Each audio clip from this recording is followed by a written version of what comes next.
तरह के तेवर दिखला रहे हैं, इनके क्या मायने हैं? क्या ये आत्मघाती रास्ते पर चल पड़े हैं? ट्रंप अगर नाराज हो गए, नाराज तो हैं ही, क्या कर सकते हैं, क्या करेंगे इनका?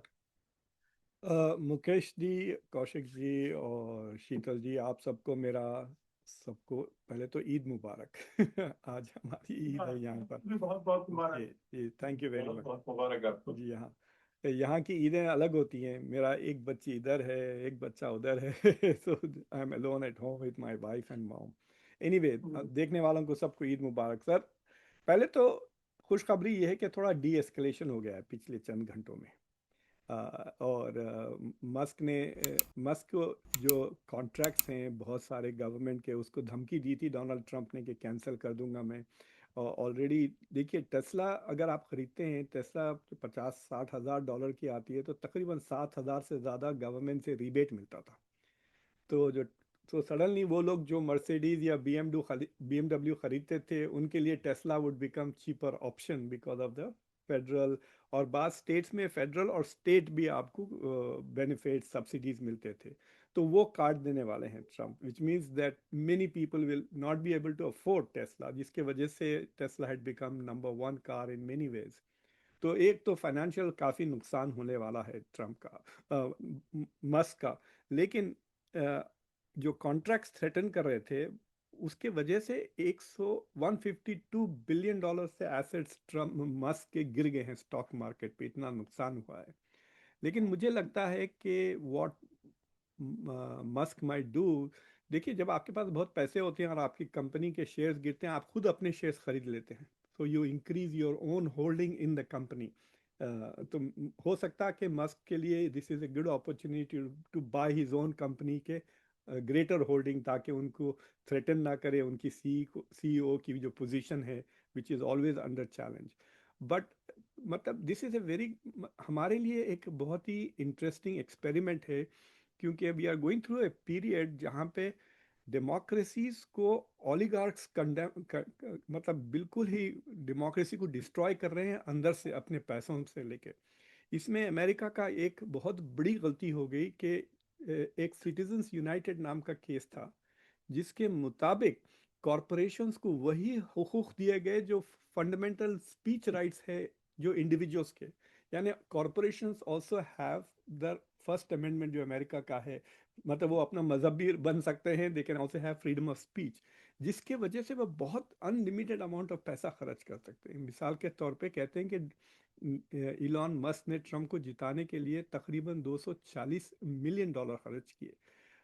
एज एज एन इंडिविजुअल मैं 4400 यानी 4400 से ज़्यादा नहीं दे सकता ट्रम्प को पैसे एक कैंपेन में।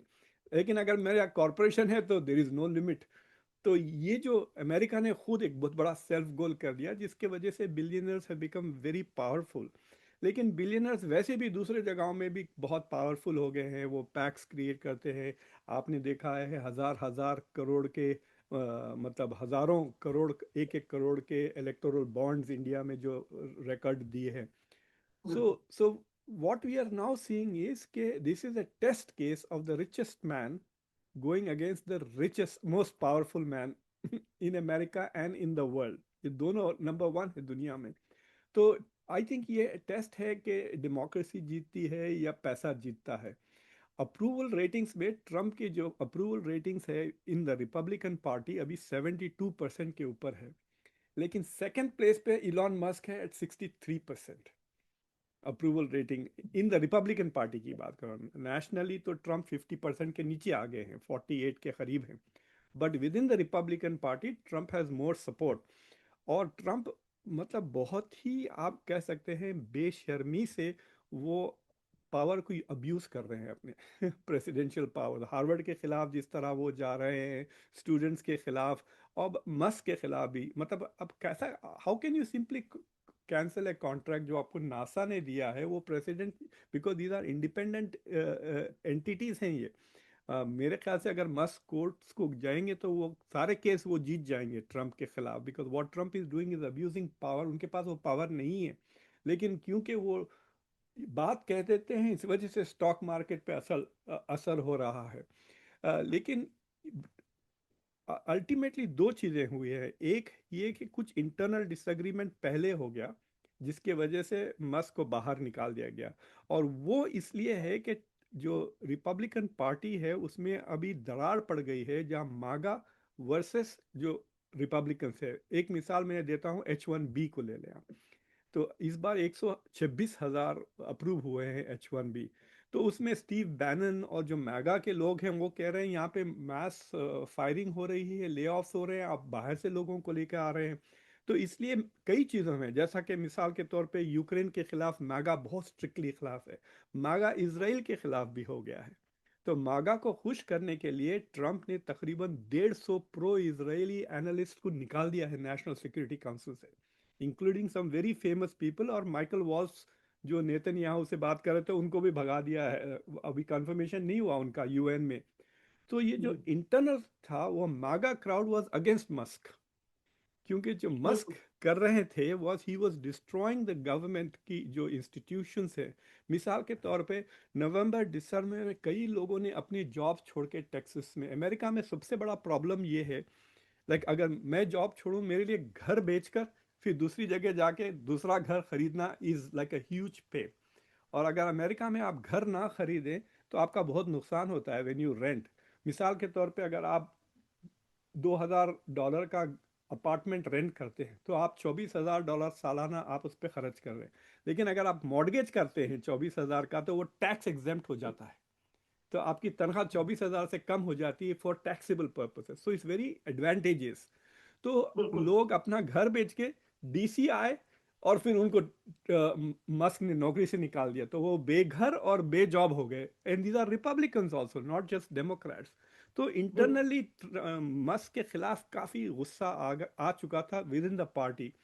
एंड सो वो उसको मार्जिनलाइज करना शुरू कर दिए थे ट्रंप ने। आपने देखा होगा जब भी ट्रंप के साथ वो कैबिनेट में वो खड़े रहे थे, ट्रंप बैठे होते हैं वो बाजू खड़े होते हैं जैसे कि सजा दे दी है टीचर ने।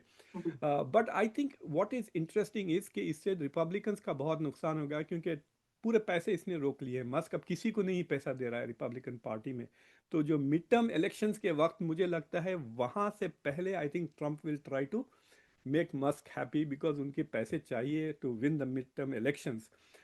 लेकिन मुझे लगता है कि जो डैमेज ट्रंप जो हुआ है, एक तो सब्सिडीज जाने के वजह से टेस्ला को, और दूसरा जो पॉलिटिक्स बदल गई ना, कि जो it was the Democrats who used to buy Tesla because environmental conscious left है ऑफ सेंटर है, right is not environmentally conscious.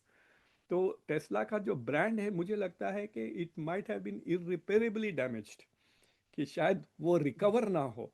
So he will remain very rich but he may not remain the richest man. जो बात हो रही थी कि 4 या 5 साल में he will become the first trillionaire, मुझे लगता है ये झगड़े के वजह से वो बहुत दूर हो गया है।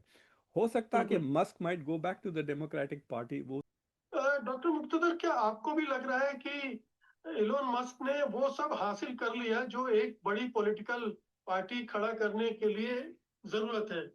ट्रम्प के कैंपेन में पार्टिसिपेट करके रिपब्लिकन पार्टी में घुसपैठ कर ली, अपना एक आधार बना लिया, अपनी एक लोकप्रियता कायम कर ली, धन से संपन्न है ही वो, उद्योगपतियों कारपोरेट से उनके रिश्ते भी अच्छे होंगे। क्या वो इस तरह से ट्रम्प को चुनौती देने जा रहे हैं? क्या वो ट्रम्प के आधार को ही सरकार देना चाहते हैं?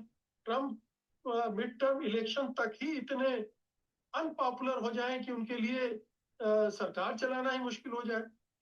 सर, आज से चंद 1-2 महीने पहले स्टीव बैनन ने जब गाली दी थी इनको, तो he had called him an illegal migrant. It is quite possible कि इलॉन मस्क ने थोड़ा लॉ का लफड़ा किया जब उनका ट्रांजिशन हुआ from student visa to H visa. मेरे ख्याल से ही हैज़ वायलेटेड दैट। अगर वो खोद के निकालें तो शायद इनकी सिटीजनशिप चले जाएगी, because that is the ultimate nuclear चीज जो ट्रम्प कर सकते हैं। इनको अगर इनकी सिटीजनशिप ही छीन लें तो फिर ये पॉलिटिक्स में कुछ पार्टिसिपेट नहीं कर सकते। दूसरी, he is not born in the US, तो he can't ever run for president, constitution नहीं अलाउ करता। मेरे स्टूडेंट्स पिछले 10-15 साल से मेरे लिए कैंपेन कर रहे हैं कि कॉन्स्टिट्यूशन बदले ताकि डॉक्टर खान के दौरान, मतलब it's a joke on me but I am giving an example. Arnold Schwarzenegger के लिए ट्राई किया थे लोगों ने कि जब वो गवर्नर थे कैलिफोर्निया के। So he can't be the president of the US. दूसरी चीज़ ये है कि आई थिंक इलॉन मस्क के पास कोई पॉलिटिकल कैपिटल नहीं है। उनकी जितनी भी पॉलिटिकल कैपिटल थी रिपब्लिकन पार्टी में, that came from his support for Trump. तो क्योंकि वो ट्रम्प को इतने पैसे देकर इस तरह से उन्होंने सपोर्ट किया, इस वजह से। दूसरी चीज ये है कि he is a white supremacist है। ये उसने 2 बार ड्यूरिंग द कैंपेन सल्यूटे मारे हैं, वाइट सुप्रीमेसिस्ट सिग्नल किया है। जर्मनी में वाइट सुप्रीमेसिस्ट पार्टी को इन्होंने सपोर्ट किया जेडी वैंस के साथ। और ये जो तमाशा इन्होंने किया ना, जो 50-60 लोगों को रेफ्यूजी के तहत साउथ अफ्रीका से गोरों को लेकर आया, सोचिए आप, वहाँ पे मिलियंस बैठे हुए हैं, उसमें से सिर्फ 50 लोगों ने रेफ्यूजी स्टेटस के लिए अप्लाई किया। तो ये जो तमाशे इन्होंने किए हैं, those have appealed to people in the Republican party. लेकिन ट्रम्प की पॉपुलैरिटी अभी भी बहुत ज़्यादा है within the Democratic party. और उनकी जो बहुत ही अनयूजुअल पॉपुलैरिटी है, बुलेट प्रूफ है वो। मतलब जो उन्होंने कहा था, ट्रम्प ने कहा था कि मैं अगर फिफ्थ एवेन्यू पे अगर किसी को कत्ल भी कर दूं तो मुझे कुछ प्रॉब्लम नहीं होगा। एंड वो इतनी चीज़ें कर चुके हैं कि उन्होंने अमेरिका के डेमोक्रेसी पे हमला कर दिया जनवरी 6 को 2021 में। उसके बावजूद he he did not become a persona non grata. I don't think उतनी डीप पॉपुलैरिटी इलॉन मस्क की है। ही हैज़ इंस्ट्रूमेंट्स जो वो इस्तेमाल कर सकते हैं, विच इज़ एक्स एंड और जो पैसे हैं उनके पास, ये दोनों का वो इस्तेमाल कर सकते हैं टू पुश हिज एजेंडा। लेकिन I don't think he has the kind of politics. अब ये जो थर्ड पार्टी अगर आप बनाएंगे, तो थर्ड पार्टी में मैं आपको बताऊं सबसे ज़्यादा पॉपुलर बंदा बर्नी सैंडर्स होगा, ये थोड़ी होंगे। देखिए, suddenly you have a different kind of people coming up there. जो अमेरिका में बेसिकली 2 पार्टी है, लेकिन दोनों पार्टी में 2-2 टुकड़े हैं। जैसा जी। कि बर्नी सैंडर्स की जो प्रोग्रेसिव हैं वो डेमोक्रेट में नहीं होना चाहिए। और जो मैगा है, that is an extreme right, it should not be part of the Republican. तो रिपब्लिकन्स और डेमोक्रेट्स बीच में हैं, और बर्नी सैंडर्स के प्रोग्रेसिव और mega should be on the far left and far right in America. तो I am not sure कि he can win. He is like, वो कहते हैं ना कि सेंटर फॉरवर्ड तो गोल मारता है, लेकिन जो लेफ्ट इन राइट इन जो होते हैं हॉकी के, वो पास देते हैं। तो he is the kind of guy who will give you the pass, and then Trump is the guy who will score the goal. I don't think लेकिन ये स्कोर कर सकते। बताइए जी, कि पूरे एपिसोड से ट्रम्प को कोई नुकसान होगा क्या? क्या ट्रम्प की पॉलिटिक्स पर कुछ को डैमेज होगा इससे? देखिए, ही कैन, मतलब वो दिन ब दिन इनके खिलाफ चीज़ें, ये जो एप्स्टीन से जो कनेक्ट करने की कोशिश की उसने, बहुत ही डेंजरस चीज़ है। देखिए, काश पटेल ने एप्स्टीन की फाइल्स, ट्रम्प ने प्रॉमिस किया था कि मैं सब कुछ खोल दूंगा। I don't think Trump has anything to do with Epstein. देखिए, एप्स्टीन मोसाद का एजेंट था, जो ये सारे के सारे डेमोक्रेट, बिल क्लिंटन से लेके नीचे ऊपर तक सारों को लड़कियां प्रोवाइड कर रहा था अंडर एज, और फिर उनको ब्लैकमेल कर रहे थे। This is the racket. तो तो काश पटेल ने वो फाइल्स इसलिए नहीं रिलीज किए, ये कह कर के इससे एंटीसेमिटिज्म बढ़ जाएगा, जिससे क्लियर सिग्नल मिल गया। देखिए, 2 फाइलें इन्होंने नहीं खोली, एक जेएफके के क्योंकि उसमें भी मोसाद इन्वॉल्व था, और एप्स्टीन के क्योंकि they think Epstein was a Mossad agent. ये दोनों वजहों से they have shut it down. तो Elon Musk, by pushing him, by saying कि तुमने ये किया, he is forcing the MAGA to get upset, क्या एप्स्टीन के फाइल खोल के बता दो आप। अगर वो खोल दिए तो इजरायली लॉबी ट्रम्प के खिलाफ हो जाएगी।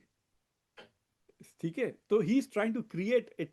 मतलब जो अमेरिका में जो सबसे खतरनाक गुंडा है, वो गुंडा है इजरायली लॉबी। अगर आपको किसी को भी धमकी देना है ना, मैं भाई को लेकर आऊंगा, जो कहते हैं ना इंडिया में, वो ये कहेंगे कि मैं इजरायली लॉबी को आपके ऊपर छोड़ दूंगा छू के, अगर फिर आपकी खत्म हो जाएगी बात। So that's what he meant by saying Epstein, कि he wants to create tension between him and the Israeli lobby, जो ऑलरेडी इंटरनली चल रहा है, जैसा मैंने कहा कि वो आउट कर रहा है।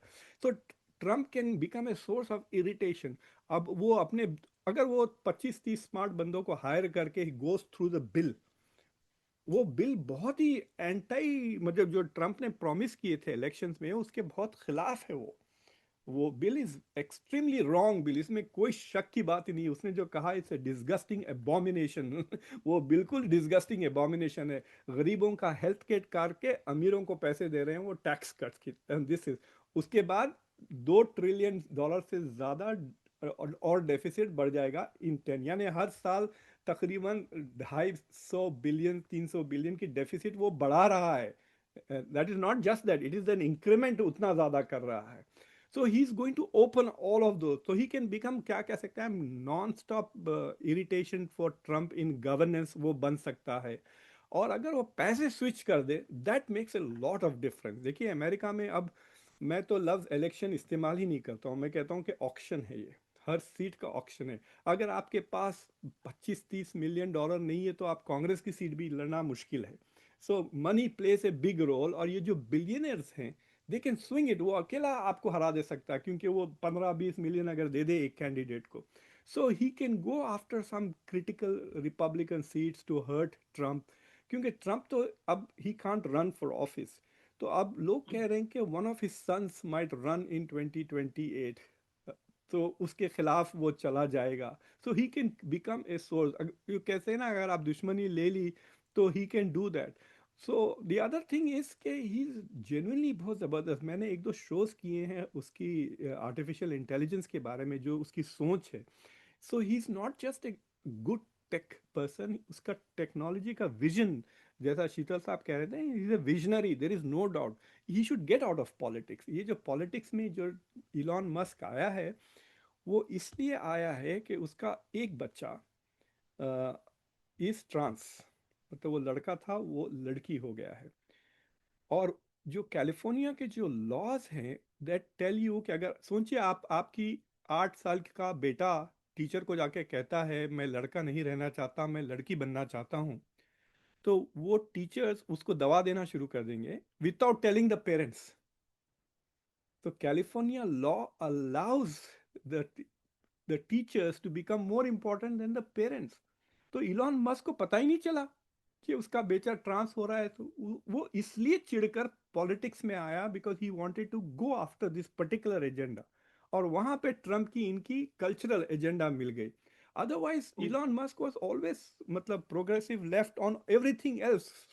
जी बिल्कुल। ये छोटा सा सवाल है, जी। डेमोक्रेटिक पार्टी इस समय कितना खुश हो रही होगी? डेमोक्रेटिक पार्टी खुश नहीं है। दे फील कि ये आदमी ने बहुत बड़ा धोखा दिया। और डेमोक्रेट्स की पोजीशन ऐसी है कि जिसने भी ट्रम्प को एनेबल किया टू विन 2024 इलेक्शंस, वो उसको माफ नहीं करेंगे। मतलब वो बिल्कुल ही नहीं माफ कर रहे। मैं दूसरे तरह से ये सवाल पूछ रहा हूँ कि अगर ट्रम्प के एडमिनिस्ट्रेशन में इतनी उथल पुथल है, ये झगड़े मचे हुए हैं, बिल को लेकर इतनी कंट्रोवर्सी है, तो ये पॉलिटिकली क्या डेमोक्रेटिक पार्टी के फेवर में जाएगा? और जो मिड टर्म इलेक्शन की बात है, उसमें उसको एडवांटेज इसका मिल सकता है? एडवांटेज मिड टर्म में दो तरह से मिल सकता है। एक कि ही माइट बी, खाली उसके tweets can cause a lot of damage to Republican party. और दूसरा, उसका अगर पैसा नहीं रहेगा तो there are some Republicans who will definitely lose, जो मार्जिन्स पे है, जो हम पर्पल स्टेट कहते हैं ना, बॉर्डर लाइन जो स्टेट्स होते हैं, बैटल ग्राउंड स्टेट्स, उसमें वो ये बात तो तय है कि the Democrats might win the senate. लेकिन अगर Elon Musk can swing the house also. देखिए अब अभी जो बिल जो पास हुई वो 2 वोट से पास हुई, तो 2015 2013 इस तरह का फर्क है, 213 215। तो Elon Musk by not supporting Republicans can help the Democrats. लेकिन डेमोक्रेट्स का प्रॉब्लम यह है कि they are leaderless, they are visionless. Democratic party Congress party की तरह हो गई है, I am sorry to say, but that's exactly how it is. कि वो टीना वाली बात जो है इंडिया में, वो यहाँ पे टीना हो गई है। There is no leader in the Democratic party. क्या कमला हैरिस को वापस लेकर आएंगे तो नहीं जमेगा। So they have to get their act together and I don't think it will happen before midterm. तो थोड़ा मार्जिन है इनके पास। लेकिन अगर वो पैसे देते हैं ना डेमोक्रेट्स को, तो तब उसी सूरत में उनका इमेज रिवाइव कर देंगी मेन स्ट्रीम मीडिया। लेकिन अगर वो डेमोक्रेट्स को पैसे नहीं दिए तो वो इनको अटैक भी करते रहेगी और उछालते भी रहेगी। They are going to be provoking them in between. और so the media is going to exploit the conflict, ये इसमें कोई शक की बात नहीं है। बट मैं मैं कह रहा हूँ ना, डेमोक्रेट्स को तो बहुत धक्का लगा है, बिकॉज 2024 का जो इलेक्शन डेमोक्रेट्स हारे हैं, जिसके वजह से अमेरिका को इतना नुकसान होने वाला है ऑन टर्म्स ऑफ डेमोक्रेसी के उस पर, कल्चरली वैल्यूज़ पर, कि वो डेकेड्स लगेंगे to fix it for America. For example, जो एबॉर्शन का जो केस उलट हो गया है, ये 2014 था, वो अमेरिका के लिए 2024 था। हाँ, एक फर्क है सिर्फ, 2014 के बाद India has done well economically, लेकिन ये 2024 के बाद से अमेरिका में not do well economically also, culturally भी डिक्लाइन, पॉलिटिकली डिक्लाइन, और इकोनॉमिकली भी शायद डिक्लाइन हो जाए। जी नरेश जी, आप एक अंतिम टिप्पणी प्रोफेसर मुक्तदर साहब, जो बात हम लोगों से छूट गई है वो अब आपको अंत में कहनी है। देखिए, आई थिंक कि इट इज़ ऑल्सो पॉसिबल कि ये लोग पैचअप हो सकते हैं, इसको हम एक्सक्लूड नहीं करना चाहिए, क्योंकि मैं आपको एक मिसाल देता हूँ। 2016 की इलेक्शन में जो सबसे इंटेंस कन्फ्रंटेशन हुआ था, वो डोनाल्ड ट्रंप के हाथ के साइज पे, आपको याद है, मार्को रूबियो ने कहा था कि आदमी है 6 फीट 2 इंच का, लेकिन हाथ छोटे हैं, इसका मतलब है बॉडी के दूसरे पार्ट भी बहुत छोटे होंगे। तो उस पे बहुत ही मतलब इन्होंने उनकी मर्दानगी पे हमला कर दिया था मार्को रूबियो ने। बिल्कुल। तो जो बातें ट्रंप ने मार्को रूबियो के बारे में कही, मतलब वो बहुत ही ज़्यादा, ये जो बात कर रहे हैं इलॉन मस्क के, अभी भी वो आप दायरे में रहकर, अखलाक के दायरे में रहकर वो बात कर रहे हैं, लेकिन मार्को रूबियो के साथ तो ग्लव्स निकल गए थे।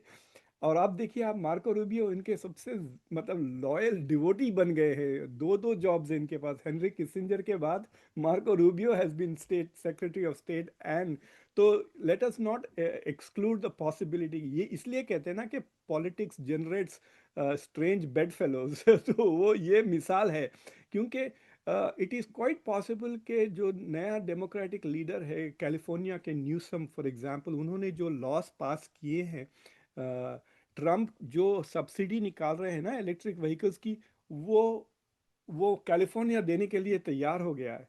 और कैलिफोर्निया आपके लिए आजकल इंडिया में बहुत चल रहा है कि India has become the 4th biggest economy in the world. आपके सुनने वालों को इत्तला देना चाहता हूँ, तो 4th biggest economy in the world California है। वो इंडिया से बड़ी है इन टर्म्स ऑफ इकोनॉमी। तो वहाँ का जो गवर्नर है, he might be the next presidential candidate which will force Musk to go back to the Republicans, क्योंकि अगर जो डेमोक्रेट्स अगर बहुत ही ज़्यादा लेफ्ट, देखिए नरेश जी कह रहे थे कि लेफ्ट नहीं है, डेमोक्रेट्स बहुत लेफ्ट हो गए थे ऑन कल्चरल इश्यूज, जहाँ पे ट्रांसजेंडर इश्यूज को ले ले आप, गे मैरिज को ले ले वगैरह, आइडेंटिटी पॉलिटिक्स, और जैसा कि आपके पास इट्स लाइक सेइंग कि ये पूरी दलित की पार्टी बन गई थी ऑन द कल्चरल इश्यूज। हाँ जी, हाँ जी, हाँ जी, हाँ हाँ, तो वो राइट विंग के बहुत ही खिलाफ था। अमेरिका में the battle is not so much on economic issues, मतलब इकोनॉमिक इश्यूज में सब आर कैपिटलिस्ट, इसमें कोई शक की बात नहीं है। It is on the cultural issues जहाँ लेफ्ट और राइट के बीच में जो फ़र्क आता है। तो अगर कोई लेफ्ट लीडर, जैसा कि अगर कोर्टेज जो है, AOC है न्यूयॉर्क York, if she becomes a very serious candidate in 28, तो मैं आपको गारंटी दे सकता हूँ कि Elon Musk will fall in line and he will open his cheque book to support वो जो भी कैंडिडेट, क्योंकि Trump will select the next candidate, इसमें कोई शक की बात नहीं है, he will nominate his successor. अब ये कंपटीशन है कि JD वैंस है या मार्को रूबियो के बीच में जो टेंशन चल रहा है, और फिर डोनाल्ड ट्रंप का जो बड़ा एक बेटा है who is running for Donald Trump junior, he is also a serious candidate. तो आई कैन से कि लेट्स नॉट अज्यूम कि दिस इज के unbreakable partnership, they can come back very quickly also. जी बहुत बहुत शुक्रिया, बहुत ही दिलचस्प बातचीत रही, बहुत ही इंफॉर्मेटिव बातचीत रही अमेरिका की पॉलिटिक्स को समझने के लिए, एलोन मस्क और ट्रंप के किरदार को समझने के लिए। आप सबका बहुत बहुत धन्यवाद।